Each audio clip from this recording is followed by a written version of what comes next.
Vamos lá. Último vídeo aí eu falei que tava de saco cheio depois da derrota contra o Cruzeiro. Eu tô de saco cheio de novo. Tá pior ainda. Não quero falar de futebol, cara. Não quero falar de Fluminense. Trabalhe com o que você gosta e você vai parar de gostar das coisas, de alguma coisa a menos. Não é isso, obviamente, continuo amando o Fluminense, mas esse momento, cara, e não é por vergonha de ter perdido pro Flamengo, nem nada disso. Vocês sabem que eu não produzo coisas pra depois ter vergonha de perder, né? Não sou. Aqui não é conteúdo de humor, aqui é conteúdo de Fluminense.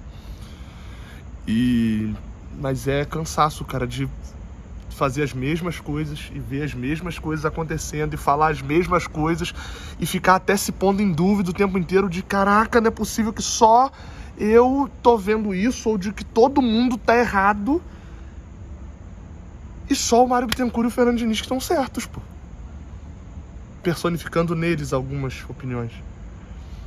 É desesperado. Gente, eu tô abrindo esse vídeo aqui como um desabafo, porque com algumas coisas que me chamam a atenção. O que o Fluminense não tem mais técnico, a gente já sabe que o Fluminense não tem mais técnico. A gente já sabe que quando um treinador senta na coletiva e fala que a única solução que ele vê pra salvar o time do Fluminense nesse momento é trabalhar, a gente já sabe que o Fluminense não tem mais técnico. O resto é saber agora se o Fluminense tem presidente, se o Fluminense tem comando. Porque a culpa pode até não ser do Mário Bittencourt, não é ele que escala o time, beleza. Mas ele é responsável por isso. Eu acho que tem gente que não se deu conta, ou melhor, não sabe fazer conta. Não sabe olhar para uma tabela que tá indo. A gente tá chegando a 1/3 do campeonato. Era 1/5, já passou 1/4, agora já é 1/3. Daqui a 2 rodadinhas, 13 rodadas. Vai ter passado 1/3 do campeonato. E a gente tem 6 pontos. Aí eu sei que tem gente que faz a conta bem assim, não, se a gente ganhar os jogos em casa... Que jogos em casa, gente? Ai, meu Deus, é o mundo da lua. A gente agora ganhou um jogo em 11, foram 6 em casa. E a gente ganhou só o time do Vasco. E quase perdeu, eu vou ter que repetir isso 200 vezes. Se o Verratti calçasse 39, o Vasco empatava o jogo, porque ele ficou impedido por causa da ponta do pé, no lance que sairia o empate do Vasco. O Fluminense não ganhou o Atlético Mineiro, não ganhou o Red Bull Bragantino, não ganhou o Juventude, não ganhou o Atlético Goianiense e hoje não ganhou o Flamengo dentro de casa. Ah, não, mas fora de casa rende, né? Será que não é torcida? Não tem nenhuma vitória fora de casa também. O Fluminense está numa situação onde, na história do Campeonato Brasileiro, todos os times que tiveram nessa situação ou até numa situação pior foram rebaixados e só 2 brigaram até a última rodada para não cair. E aí você pode estar falando, pô, Gabriel, tu tá desesperado, o Fluminense jogou bem contra o Flamengo. Não jogou. O Fluminense teve uma melhora. Mas aí é muito fácil, né? Pô. O Fluminense jogava uma nota 5 no ano.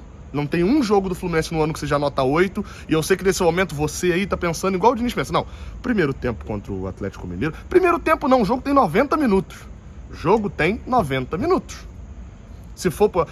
hoje teve Fórmula 1, né? Uma frase máxima aí de Fórmula 1, que carro bom não é carro rápido.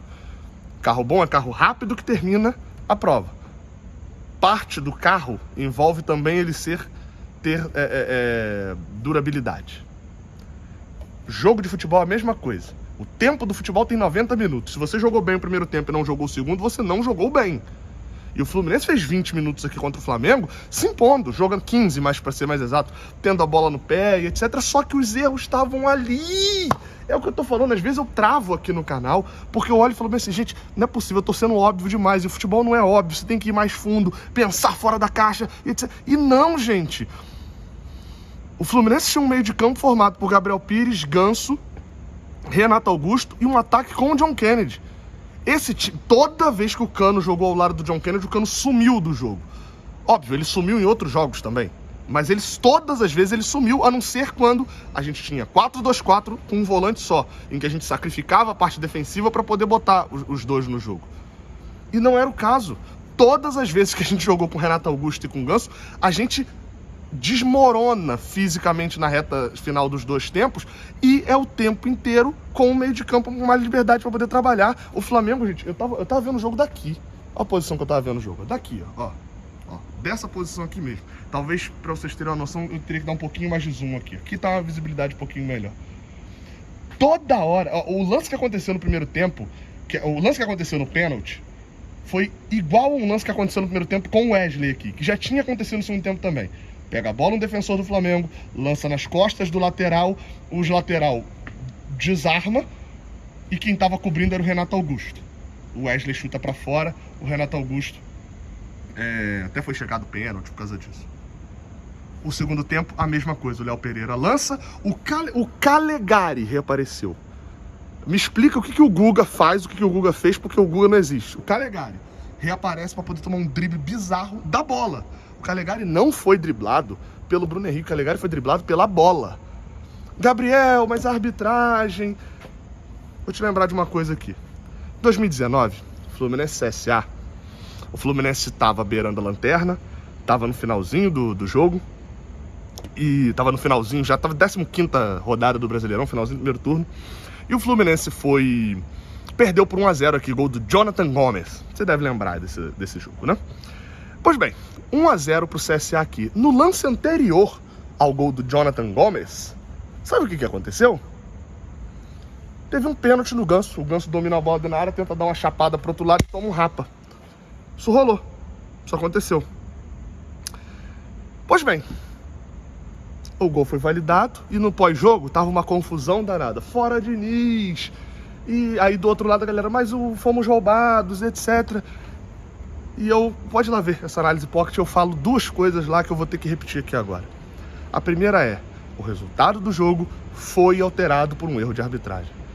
Eu até discuti aqui com o Fios, eu revi o lance várias vezes procurando pênalti, e eu vejo o pênalti, o Calegari cai, mas ele tava caindo, ele não tinha... Ele cai, e a perna esquerda dele trava o pé esquerdo do Bruno Henrique. É sem querer e tal, mas beleza. Só que o problema é que o Calegari só cai porque o Bruno Henrique empurra e faz uma falta. Então não tem pênalti. Se teve falta antes, não tem pênalti. Não tem nem discussão, a gente tem nem que discutir se foi pênalti ou não foi, porque foi falta.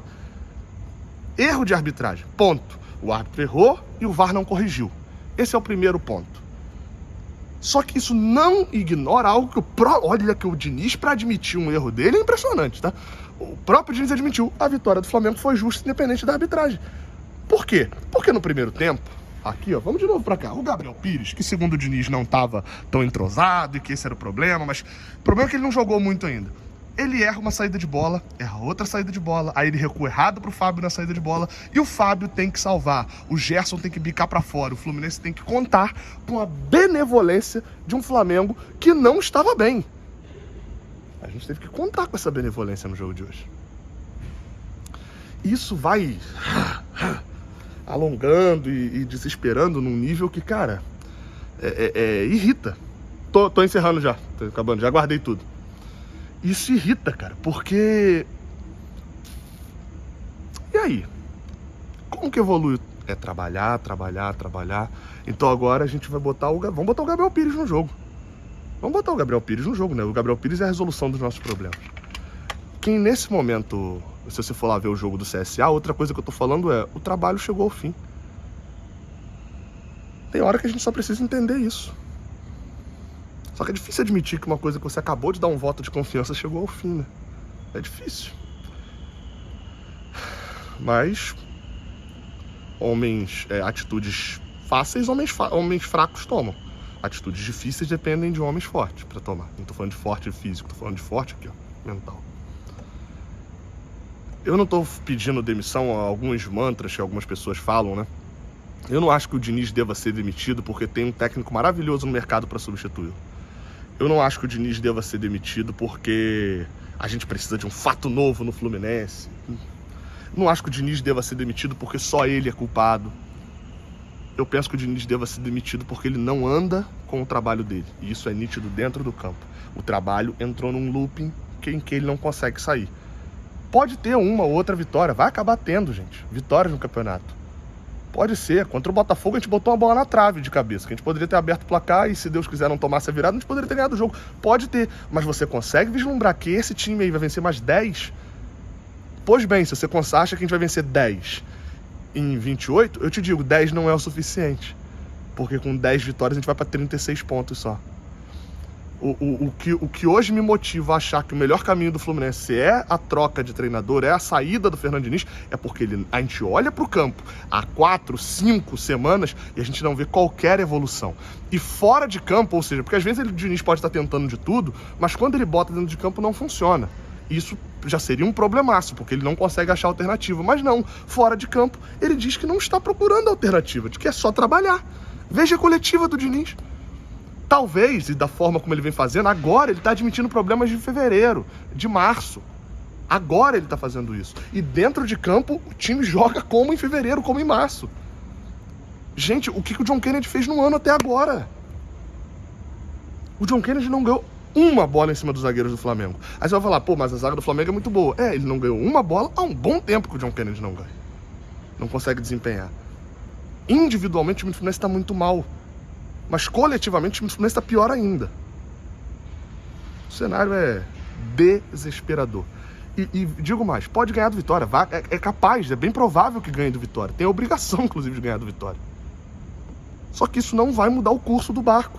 Porque o Fluminense, nesse momento, ele está desesperado por resultado, mas ele precisa entender como conseguir esses resultados. E uma das maneiras de conseguir o resultado é sendo melhor só do que o adversário, só tendo mais qualidade. Só que isso você vai ter, o quê? 2, 3 jogos? E detalhe, não foi suficiente contra a Juventude Atlético Goianiense. O cenário é desesperador. São 6 pontos em 33 jogos. Se você teve aula de matemática até a 3ª série, você entende o tamanho do buraco que a gente está. Tecnicamente, o buraco é muito complicado também. A gente vai exaltar o Fábio, que o Fábio salvou 3, 4 vezes ali. A gente vai exaltar o Antônio Carlos, que lutou até o final. O Thiago Santos, que entrou para rebater 2, 3 bolas. Ainda assim, o Léo Ortiz estava sozinho no segundo pau para cabecear. Mais erros de bola aérea. O time do Fluminense não marca a bola aérea direito. É desesperador, cara. E aí, claro, né? O gênio Fernando Diniz não admite. Ele diz que o time não tem problemas físicos. Aí você olha o DM pro jogo de hoje, cheio de problema físico. Mas ele faz uma ressalva. Tirando as lesões, o Fluminense não tem problema físico. Então eu faço uma ressalva aqui também. Tirando as poucas coisas que o Diniz fez de certo no ano, tudo que ele fez ele errou. É a mesma lógica que ele tá falando. Aliás, a frase cabe até mais ao contrário, né? É muito mais erro, muito mais erro. É desesperador.